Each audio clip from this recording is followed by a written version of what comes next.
Honey Rose Kochi central police സ്റ്റേഷനിൽ പരാതി നൽകി.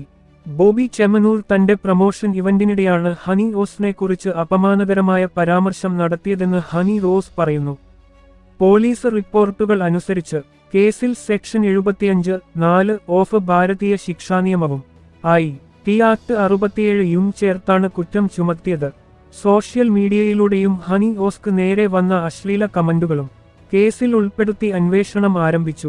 അന്വേഷണ സംഘമൊരുക്കി കൊച്ചി സിറ്റി പോലീസ് ബോബി ചെമ്മനൂരിനെ വയനാട്ടിൽ നിന്ന് അറസ്റ്റ് ചെയ്തു. അന്ന് ബോബി ചെമ്മനൂരിയുടെ ജൂവലറി ഇവന്റ് ഹണി റോസ് അവിടെ ചീഫ് ഗസ്റ്റായി എത്തിയിരുന്നു. ആരവം, ക്യാമറകൾ, മൈക്ക്, അതുവരെ എല്ലാം നന്നായിരുന്നുവെങ്കിലും അവന്റെ വാക്കുകൾ അതിരുകടന്നുവെന്ന് ഹണി റോസ് പിന്നീട് പറഞ്ഞു. കുന്തി ദേവിയെ പോലെ എന്ന താരതമ്യം അവളെ വേദനിപ്പിച്ചുവെന്ന് അവൾ വ്യക്തമാക്കി. പക്ഷെ റോസ് ഉണ്ട്. തൽക്കാലം ഹണി കൊടുക്കുന്നില്ല, റോസ് കൊടുക്കുകയാണ്. ഹണി റോസിനെ കാണുമ്പോ എനിക്ക് ഇന്നാള് ഓർമ്മ വന്നത് എന്താണെന്നറിയാമോ? ഈ മഹാഭാരതം സീരിയലില് മുമ്പ് ഒരു കഥാപാത്രമുണ്ട്. ആ ഒരു സുന്ദരിയായ കഥാപാത്രം അവര് കുന്തി ദേവിയുടെ റോളാണ് എടുത്തിട്ടുള്ളത്. വളരെ ബ്യൂട്ടിഫുൾ. അവരെ കാണുമ്പോ എനിക്ക് ആ കുന്തി ദേവിയെ കാണുമ്പോ ഹണി റോസിനെയാണ് ഓർമ്മ വരുന്നത്. Thank you for the presence, appreciate. പിന്നെ അടിപൊളിയാണ്.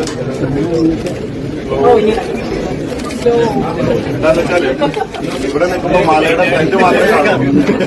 ബാക്കിന്റെ ഭംഗി കാണാം.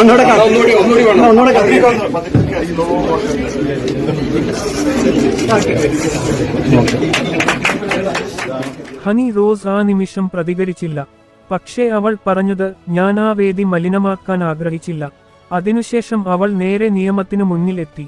സോഷ്യൽ മീഡിയയിൽ അവളെ പിന്തുണച്ചവരും വിമർശിച്ചവരും രണ്ട് ലോകങ്ങൾ രൂപപ്പെട്ടു. ജനങ്ങൾ ഉടൻ പ്രതികരിച്ചു. #ജസ്റ്റിസ് ഫോർ ഹണി റോസ് എന്ന ഹാഷ്ടാഗ് വൈറലായി. നടിമാർ, സോഷ്യൽ ആക്ടിവിസ്റ്റുകൾ, സാധാരണ പ്രേക്ഷകർ എല്ലാവരും ഒരു ശബ്ദത്തിൽ പറഞ്ഞു, സ്ത്രീയുടെ ആത്മാഭിമാനം കളിയാക്കാൻ പാടില്ല. അതേസമയം ചിലർ പറഞ്ഞു, അവളുടെ വസ്ത്രധാരണം കൊണ്ടാണ് എല്ലാം ആരംഭിച്ചത്. അത് മറ്റൊരു വിവാദമായി മാറി. മാധ്യമങ്ങൾ തലക്കെട്ടുകളുമായി നിറഞ്ഞു. ഹണി റോസ് ജസ്റ്റിസിന് അർഹമാണ്, ഡ്രസ് കോഡ് സംവാദമല്ല. ക്വോട്ട്: കേസിന്റെ ചാർജ് ഷീറ്റ് പിന്നീട് കോടതിയിൽ സമർപ്പിച്ചു.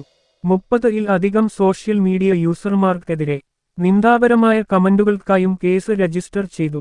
ഈ കഥ വെറും ഹണി റോസിന്റെ പോരാട്ടമല്ല. ഓരോ സ്ത്രീയും അവളുടെ സ്വാഭിമാനത്തിനായി പോരാടുമ്പോൾ അവൾ മാത്രമല്ല, ഒരു സമൂഹം കൂടി ഉണരുന്നു. ബോബി ചെമ്മനൂർ തന്റെ വശം വ്യക്തമാക്കിയിട്ടുണ്ട്. എന്റെ ഉദ്ദേശം തെറ്റായതല്ല എന്ന് അവൻ പറഞ്ഞു.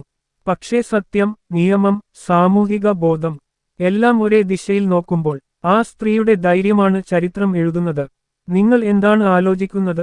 ഹണി റോസ് ചെയ്തതിനു പിന്നിലെ ധൈര്യം നിങ്ങൾക്ക് പ്രചോദനമായോ? ഇതിനെക്കുറിച്ച് നിങ്ങളുടെ അഭിപ്രായം കമന്റായി അറിയിക്കുക.